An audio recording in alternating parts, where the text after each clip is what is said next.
مصاحف number 7 محمد ابو ہریرہ جولاہیڈی۔ عنوان ہے قرآن کی عظمت۔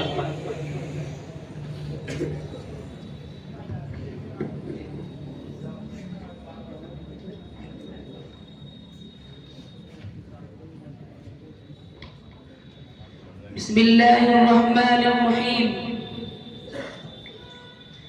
نحمده ونصلي على رسوله الكريم اما بعد فقد قال الله تبارك وتعالى في القرآن المجيد اعوذ بالله من الشيطان الرجيم بسم الله الرحمن الرحيم ذلك الكتاب لا ريب فيه هدى للمتقين وقال النبي صلى الله عليه وسلم خيركم من تعلم القرآن وعلمه۔ الہی رونق اسلام کے سامان پیدا کر، الہی رونق اسلام کے سامان پیدا کر، دلوں میں مومنوں کے الفت قرآن پیدا کر۔ صدر محترم، اسٹیج پر رونق افروز بزرگان دین اور حاضرین جلسہ، آج کی اس محفل میں اور آج کے اس مبارک اجلاس میں میرا موضوع سخن دنیا کی سب سے پاکیزہ اور مقدس کتاب قرآن پاک ہے۔ ہمیں چڑھتے سورج کی طرح یقین ہے کہ اس کا ایک ایک حرف سچا اور صادق ہے۔ وہ قرآن پاک جس کی زبان مقدس، بیان مقدس، اور جو فصاحت و بلاغت کا ٹھاٹے مارتا سمندر ہے، جس کے متعلق ارشاد ربانی ہے۔ قرآن وہ کتاب ہے جس کے صادق اور برحق ہونے میں کوئی شک و شبہ نہیں، اور جس کے بارے میں محسن انسانیت حضور پاک صلی اللہ علیہ وسلم نے ارشاد فرمایا کہ تم میں سب سے بہتر شخص وہ ہے جو قرآن کو سیکھے اور سکھائے۔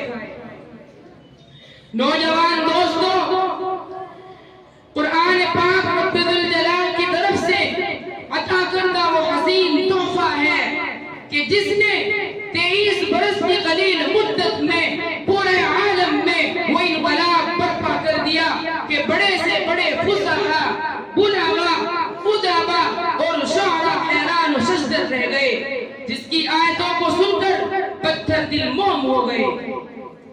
دوستو، یہی وہ قرآن ہے جو رہتی دنیا کے انسانوں کے لیے سراپا ہدایت و رحمت ہے۔ یہی وہ قرآن ہے جس نے رسول کی رسالت کو اعزاز بخشا۔ یہی وہ قرآن ہے جس نے پسمردہ قلوب کو تازگی بخشی۔ ہاں، یہی وہ قرآن ہے جس کی بدولت محبوب حقیقی رضا نصیب ہوتی ہے۔ یہی وہ قرآن ہے جس کی برکت سے عزت و رفعت کے شامیانے گڑ گئے۔ یہی وہ قرآن ہے جو سچائی اور امانت داری کا درس دیتا ہے۔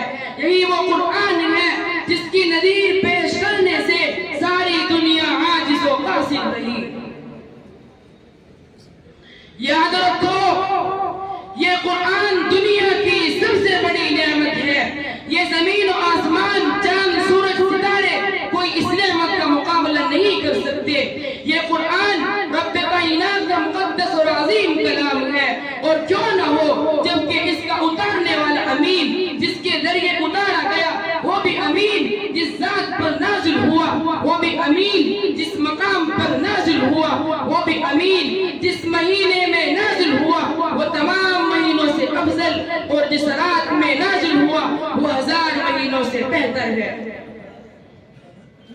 مسلمانوں، قرآن کریم و عظیم برکت اور سعادت ہے جو روح خداوندی ہے، معدن حیات اور سرچشمہ زندگی ہے۔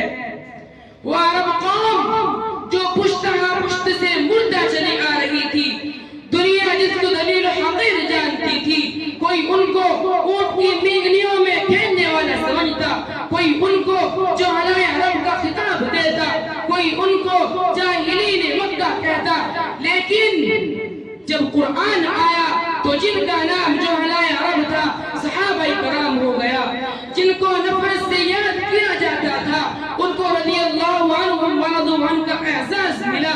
جس زمانے کا نام جاہلیت تھا اس کا نام خیر القرون ہو گیا.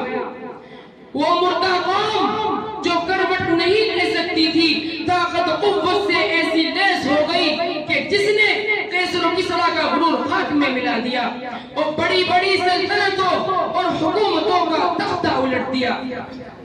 محترم دوستو، قرآن آیا تو زمان و مکان میں زندگی آئی. قرآن آیا تو مذہب اسلام پھیلا. قرآن آیا تو مردہ قوم زندہ ہوئی. قرآن آیا تو باطل کے لہراتے جھنڈے ٹوٹ پڑے. قرآن آیا تو کفر و شرک دم توڑ گیا. قرآن آیا تو ضلالت و گمراہی کی وادیوں میں بھٹکتے ہوئے انسانوں کا درد غم ملا. قرآن آیا تو دوستو سب کچھ ملا. مگر افسوس خود افسوس، ہم نے قرآن کے دامن مقدس کو ترک کر دیا. ہم نے اس کی پاکیزہ تعلیمات کو بھلا دیا. نتیجہ یہ ہوا وہ مسلم قوم جس کے سر پر عزت و رفعت کا تاج تھا ذلت و رسوائی کے غار میں جا گئی. وہ قوم کامیابی جس کے آگے بڑھ کر استقبال کرتی تھی ناکامی اس کا مقدر بن گئی. وہ مسلم قوم جس کی ایک آواز پر افریقہ کے جنگل میں رہنے والے خوخار درندوں نے میدان خالی کر دیا تھا، آج ایک چوٹی بھی اس کا حکم ماننے کو تیار نہیں. وہ قوم جس نے کبھی حکومت و سلطنت کا فریضہ انجام دیا تھا آج غلامانہ زندگی بسر کر رہی ہے.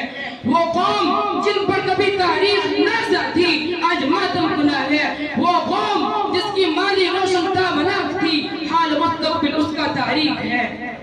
مسلمانوں سمجھو اور ہوشیار ہو جاؤ. غفلت کا پردہ چاک کرو، قرآن پاک سے وابستہ ہو جاؤ، ورنہ یاد رکھو تاریخ ہمیں کبھی معاف نہیں کرے گی. حاضرین جلسہ، جانثار صحابہ کرام رضی اللہ عنہ کتب خانے میں قرآن پاک کے علاوہ کوئی کتاب نہ تھی. وہ اسی کو لے کر آگے بڑھے، کامیابی ان کے قدم چومتی چلی گئی. وہ قرآن ہی تھا جس کی برکت سے بدر کے میدان میں 313 نے مکہ کی قسمت پلٹ دی. وما علینا الا البلاغ.